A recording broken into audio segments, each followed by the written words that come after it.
Welcome to Redacted Reality.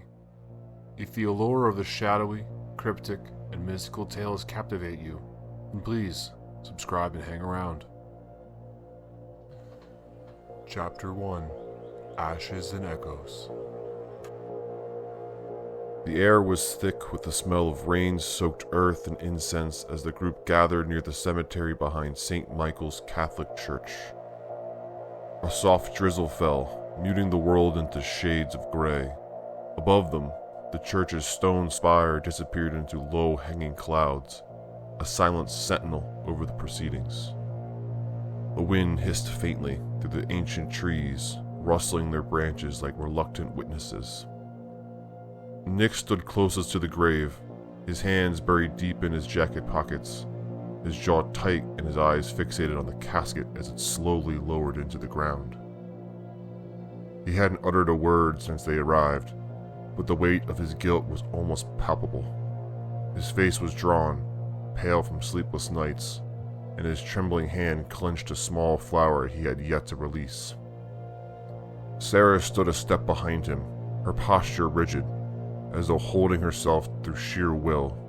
She gripped the umbrella in her hand so tightly her knuckles went white, but the rain seeped through anyway, chilling her skin. Her lips were pressed into a thin, immovable line, her sharp gaze darting between the ceremony and the hills beyond, scanning for threats, even now. Lily knelt, gently placing a rosary over the fresh soil as the priest murmured the final rites. Her movements were slow, deliberate, her face wearing the kind of expression that came with witnessing too much too soon. She whispered something under her breath that none of them could hear. When she stood, she brushed dirt from her hands, looking up at the heavy sky as if though asking for answers. Marcus stood further back, his arms crossed and his head slightly bowed. His usual smirk was nowhere to be found. The tension in his shoulders betrayed his discomfort, though whether it was with the burial or the silence, it was too hard to tell. He kicked the ground absent-mindedly, the wet grass staining the toes of his boots. The priest's voice rose in solemnity, deeper and more resonant as the final prayer echoed through the neat rows of gravestones. Eternal rest grant unto her, O Lord. May the perpetual light shine upon her. May she rest in peace. Amen, they all muttered together. Though none of their voices sounded at peace, the casket disappeared fully beneath the earth. For a moment, no one moved. Nick finally stepped forward, kneeling at the edge of the grave, and placed the flower atop the fresh soil. A yellow tulip, limp from the rain, its petals bruised at the edges. He remained there for a beat too long, silent and still, as though Miranda might reach up from below and pull him down with her. "She's gone, Nick," Sarah said softly, finally breaking the stagnant quiet. Her words were kind, but they cut all the same. I should have done more," he said, his voice brittle, barely audible over the rain. Lily reached out and placed a hand on his shoulder. "We all did what we could," she whispered. "What happened to her wasn't your fault." Nick stood, shrugging off her touch. "Isn't it? She's dead because of that goddamn place. Because of us." His voice lifted, raw and angry now. Then softer. "Because of me."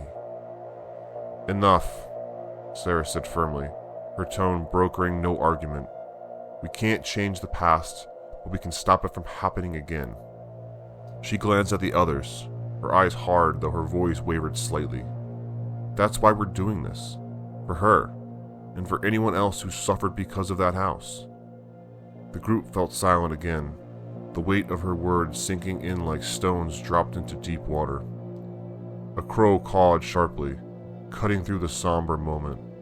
The lone bird sat perched atop an old gravestone a few feet away, its black eyes glinting like dark mirrors. It tilted its head, watching them as if it understood more than it should. "Figures a damn crow would show up," Marcus muttered, breaking the quiet. The attempt at levity fell flat. The priest said his final words and excused himself, leaving the group to their thoughts. The rain eased into a mist as they began walking towards their cars at the edge of the cemetery. The path back seemed longer than it had been on the way in, and every footstep squelched faintly against the waterlogged ground.